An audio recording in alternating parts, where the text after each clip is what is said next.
Hello, everybody, and Happy New Year, one and all. Yes, we know 2020 is finally over, but how long will the hangover of 2020 last into 2021?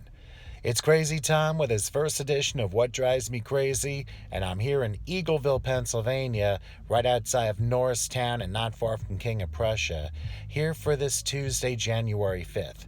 And my first order of business is, as we hear Meek Mill blasting in the background, basically a Philly subject. As a matter of fact, the subject is on the Philadelphia Eagles.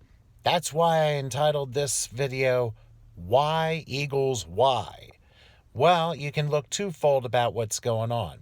First of all, Washington and Philly played in a Sunday night finale on national television as the game was flexed, being it was the most important game for NBC to broadcast. Now, they could have gone Packers-Bears, but they had already done that for a Sunday night a few weeks prior and didn't want to do it twice in one season, although there was precedent from 2011 when both games between the Cowboys and Giants were broadcast for Sunday Night Football.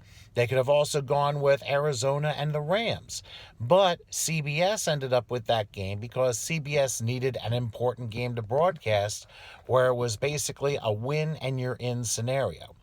They went with the Eagles and Redskins, and I will call them the Redskins. I don't care what anyone says, because Washington controlled what the NFC East would do. If Washington won, they were in as division champs. If they lost, then the winner of the Cowboys-Giants game, which of course was the Giants earlier in the day, they would have been division champions. Well, as it turns out, the Eagles actually played a decent game with Jalen Hurts at quarterback, although it wasn't a great game. In a close game, the Eagles actually were within yards of wanting to tie the football game when all of a sudden, inside the Redskin 5-yard line, they go for it on fourth down and they don't get it. Then, in the fourth quarter, out of nowhere, Jalen Hurts is benched and Nate Sudfeld, their third-string quarterback, comes in. Mind you that Carson Wentz and a couple of other people were healthy scratches, and other people who were banged up were also scratched from the game. You have to remember the Eagles really did not have an interest in winning that game because there was basically no reason to. The only difference would be draft position, so it was pretty obvious that it was an organizational decision for them to basically not win the game. Now, despite everybody in New York and nationally going crazy, there were reports a couple of days prior to the game that Nate Sudfeld was going to be playing at some point during the game, but at 17-14, when it's only a field goal game and you have a chance to win, that was very surprising. I also heard reports on fellow stations that there were actually players going up to head coach Doug Peterson saying, "What the hell are you doing?" Even defensive players were restrained from going after Doug Peterson for what he did.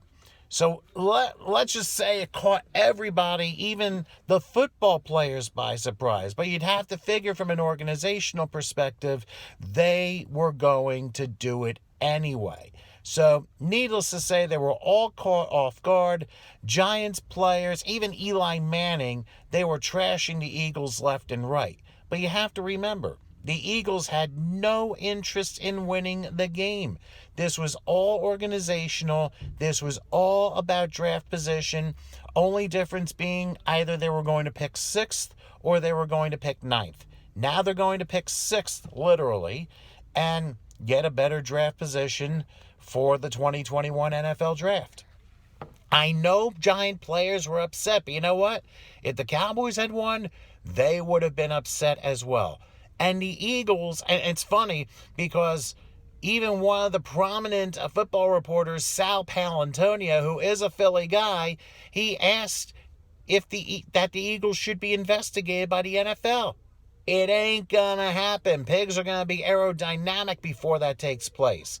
The Eagles are not going to be investigated because, remember, it was Roger Goodell who handed the Eagles a championship 3 years ago.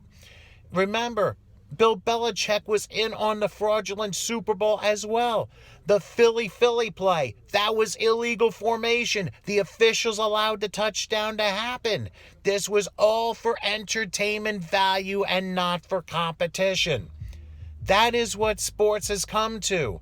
More about what people want to talk about rather than the actual competition. It has become more entertainment than actual competition. I've been saying this for years and people still think I'm nuts. Why do you think the pandemic has allowed teams to win championships? Because they need to make up for major losses in revenue. Think about this, and I know I'm going a little bit off subject. The only reason why major markets have won championships is because they needed to make up the lost revenue. The only league to do it right since the pandemic got sports back into play, the NHL. And they were 98% right. The only 2% they were wrong was when they shut down for a couple of days because of what happened in Wisconsin, which I thought was an absolute disgrace. You've got to play the game and not worry about politics getting in the way. Unfortunately for all the other sports, it has. Basketball anointed the Lakers a championship before the playoffs, so it wasn't even worth watching. The Dodgers won the World Series, but that's because Tampa Bay quit in Game 6. Blake Snell was taken out, and Tampa Bay collapsed. That was by design for marketing purposes. When you lose hundreds of millions of dollars in concessions and revenue, you've got to make it up somehow, and Tampa Bay would only cause more losses in money by winning a World Series. And why do you think college football's national championship is in between Alabama and Ohio State?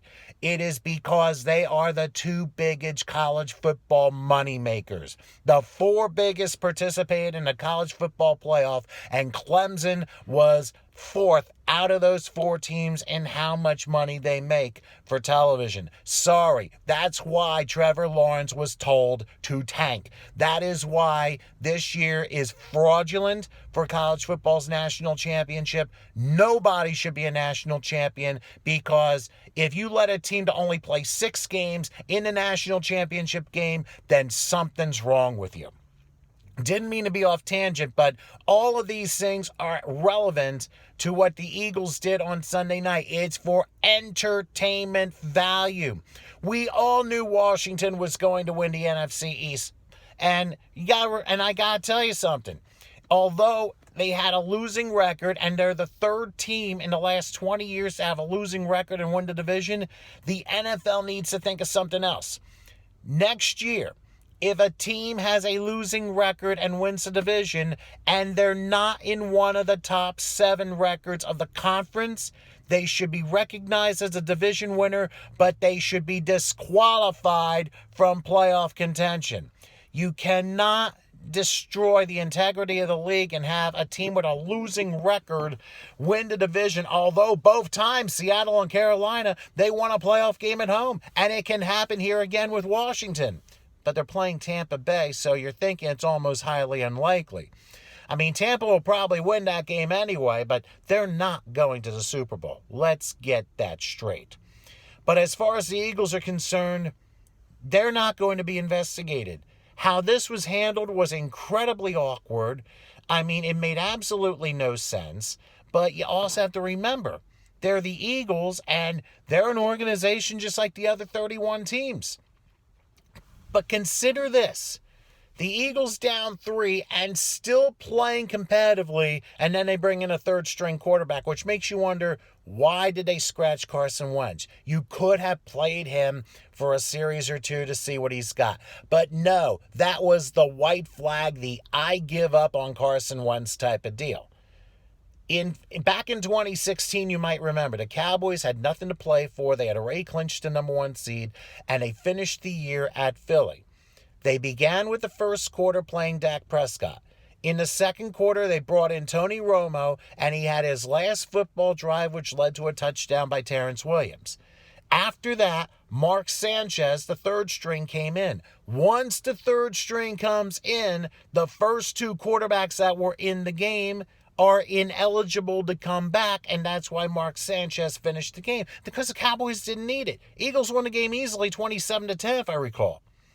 But the Cowboys didn't need the game. They played some people and rested them for the majority of the game.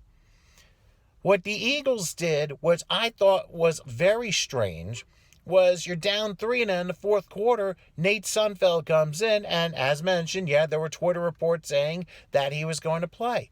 Well, the way it was handled was pretty funny to me. So, in essence, the Eagles, again, had no interest in winning the game. We all know that. But it's an organizational decision, and the Giants and Cowboys are not the Eagles, so what they did is what they did. Now, if another organization did that, they probably would be investigated. But the Eagles, you have to remember, as I said before, Roger Goodell gave them a Super Bowl 3 years ago. They're not going to be investigated. Forget it. But think about this. Baltimore, a few years ago, had a chance to get in the playoffs. All you had to do was win and you're in, but if you lose, you're out. And they were home to Cincinnati. It was a tough game.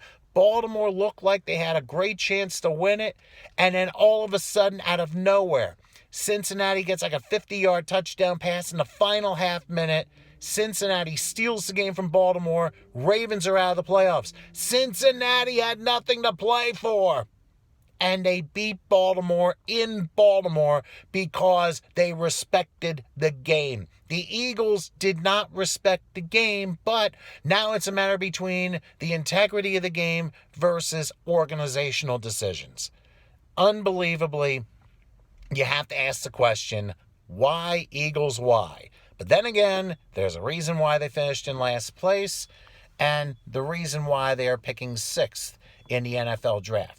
But now they have so many questions that if they're not answered right away, they could be in for a long 3 or 4 years given their salary cap situation, and especially with the quarterback situation between Carson Wentz and Jalen Hurts. That's my additional for What Drives Me Crazy. Make sure you check me out on Facebook. I'll be coming out with more videos as we go along. But for now, it's Crazy Tom signing off. Enjoy your new year, and remember what drives you crazy, and if you have any suggestions at all on it, I'll be more than happy to talk about it. It's not just about sports. It can be politics. It can be anything. It can be anything under the sun. I'll throw it out at you, so feel free to bring the suggestions. So that's all for now. Enjoy your Tuesday and the rest of your week. I'll be back soon with another edition of Crazy Tom's What Drives Me Crazy.